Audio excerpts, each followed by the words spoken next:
well-beloved wizard lived to a goodly age, then died, leaving all his chattels to his only son. This son was of a very different disposition to his gentle father.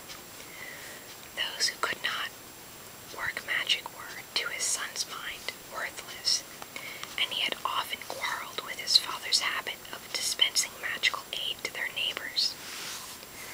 Upon his father's death, the son found hidden inside the old cooking pot a small package bearing his name. He opened it, hoping for gold, but found instead a soft, thick slipper, much too small to wear and with no pair. A fragment of parchment within the slipper bore the words, "In the fond hope, my son, that you will never need it." The son cursed his father's age-softened mind, then threw the slipper back into the cauldron, resolving to use it henceforth as a rubbish pail. That very night a peasant woman knocked on the front door. "My granddaughter is afflicted by a crop of warts, sir," she told him. "Your father used to mix a special poultice in that old cooking pot." "Begone," cried the son. "What care I for your brat's warts?" And he slammed the door in the old woman's face. At once there came a loud clanging and banging from the kitchen. The wizard lit his wand and opened the door, and there, to his amazement, he saw his father's old cooking pot. It had sprouted a single foot of brass, and was hopping on the spot in the middle of the floor, making a fearful noise upon the flagstones.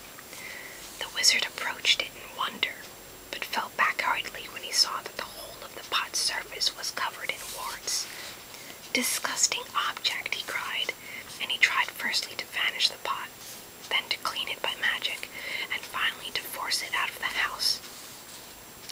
None of his spells worked, however, and he was unable to prevent the pot hopping after him out of the kitchen, and then following him up to bed, clanging and banging loudly on every wooden stair.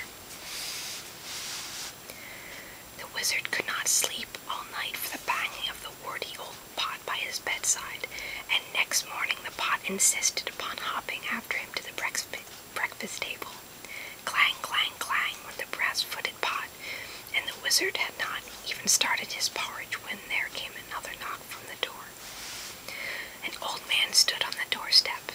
"'Tis my old donkey, sir," he explained. "Lost she is, or stolen, and without her I cannot take my wares to market. My family will go hungry tonight." "And I am hungry now," roared the wizard, and he slammed the door upon the old man. Clang, clang, clang went the cooking pot's single brass foot upon the floor, and now its clamor was mixed with the brays of a donkey, and human groans of hunger echoing from the depths of the pot.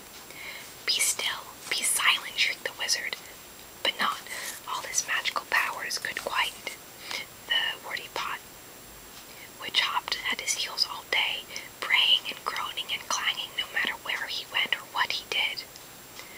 That evening there came a third knock upon the door, and there on the threshold stood a young woman sobbing as though her heart would break. "My baby is grievously ill," she said. "Won't you please help us? Your father bade me come if troubled," but the wizard slammed the door on her. And now the tormenting pot filled to the brim with salt water, and slopped tears all over the floor as it hopped and brayed and groaned and sprouted more warts. Though no more villagers came to seek help at the wizard's cottage for the rest of the week, the pot kept him informed of their many ills. Within a few days, it was not only braying and groaning and slopping and hopping and sprouting warts, it was also choking and retching, crying like a baby, whining like a dog, and spewing out bad cheese and sour milk, and a plague of hungry slugs. The wizard could not sleep or eat with the pot beside him, but the pot refused to leave, and he could not silence it or force it to be still. At last the wizard could bear it no more. "Bring me all your problems, all your troubles, all your woes," he screamed, fleeing into the night, with the pot hopping behind him along the road into the village.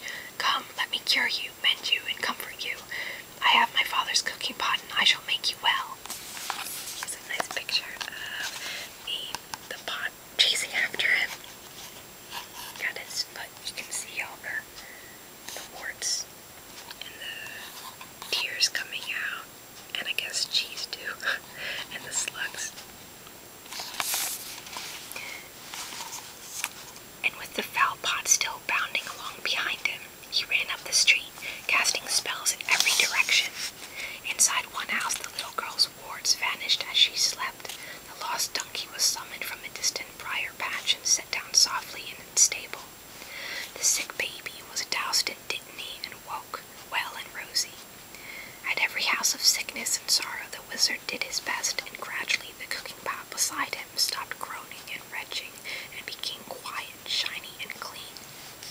"Well, Pot?"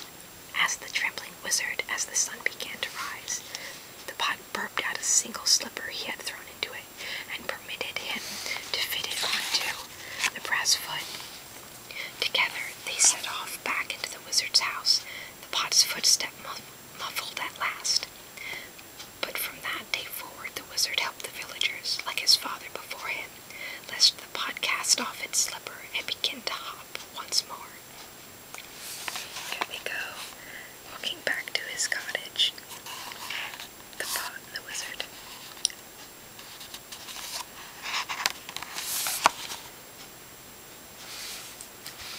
And then there's some commentary by Dumbledore. Dumbledore has a lot to say.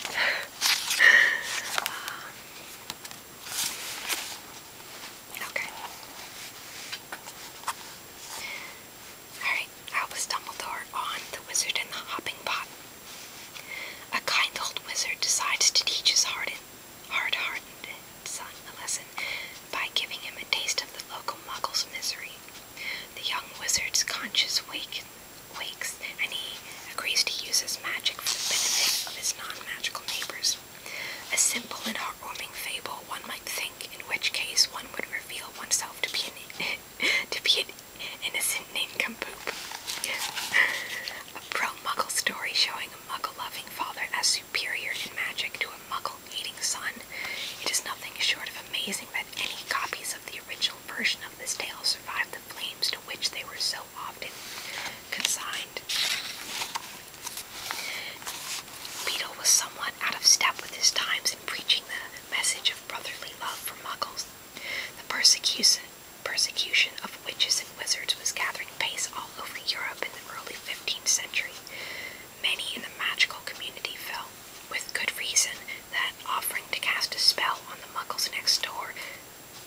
next door's sickly pig was tantamount to volunteering to fetch the firewood for one's own funeral pyre. "Let the muggles manage without us," was the cry as wizards drew further and further apart from their non-magical brethren, culminating with the institution of the International Statute of Wizarding Secrecy in 1689, when wizardkind voluntarily went underground. Children being children, however, the grotesque hopping pot had taken hold of their imaginations. The solution was so jettisoned that pro-muggle moral, but keep the wordy cauldron. So by the middle of the 16th century, a different version of the tale was in wide circulation among wizarding families. In the revised story, the hopping pot protects an innocent wizard from his torch-bearing, pitchfork-toting neighbors by chasing them away from the wizard's cottage, catching them, and swallowing them whole. At the end of the story, by which time the pot has consumed most of his neighbors, the wizard gains a promise from the few remaining villagers that he will be left in peace to practice magic. In return, he instructs the pot to render up its victims, who are duly burped out of its depths, slightly mangled. To this day, some wizarding children are only told the revised version of the story by their generally anti-muggle parents, and the original, if when they ever read it, comes as a great surprise. As I have already hinted, however, its pro-muggle sentiment was not the only reason that The Wizard and the Hopping Pot attracted anger.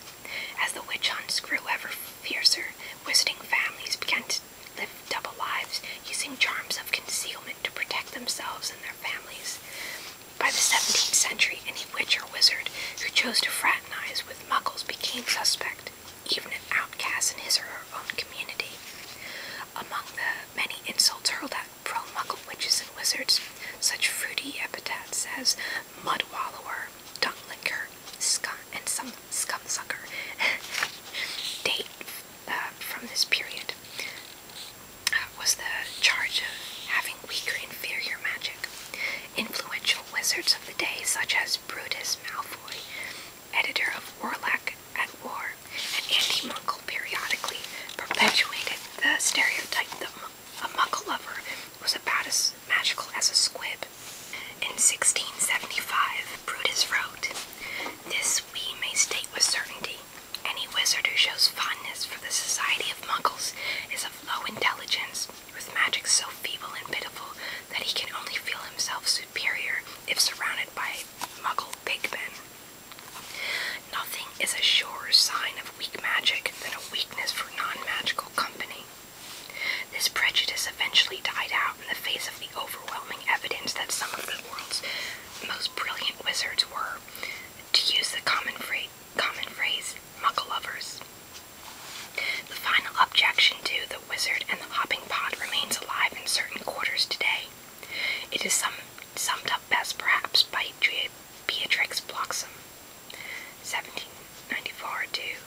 old stories, including several of Beedle's, and rewrote them according to her ideals, which she expressed as filling the pure minds of our little angels with healthy, happy thoughts, keeping their sweet slumber free of wicked dreams, and protecting the precious flower of their innocence.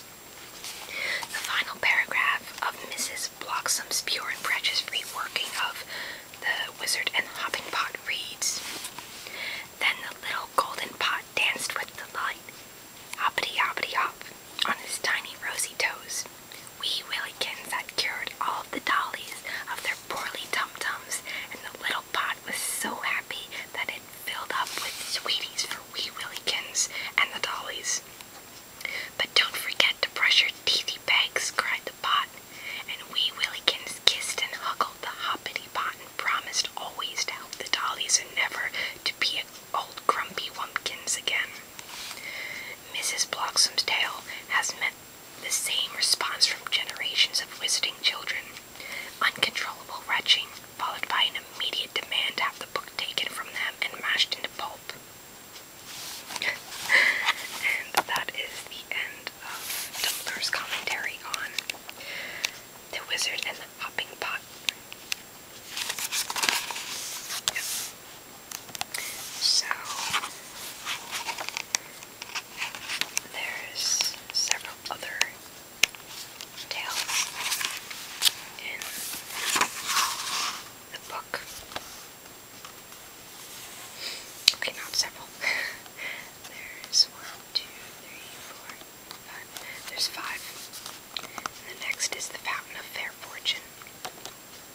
So I suppose I'll be reading that in another video. I'll probably end up going through the whole book.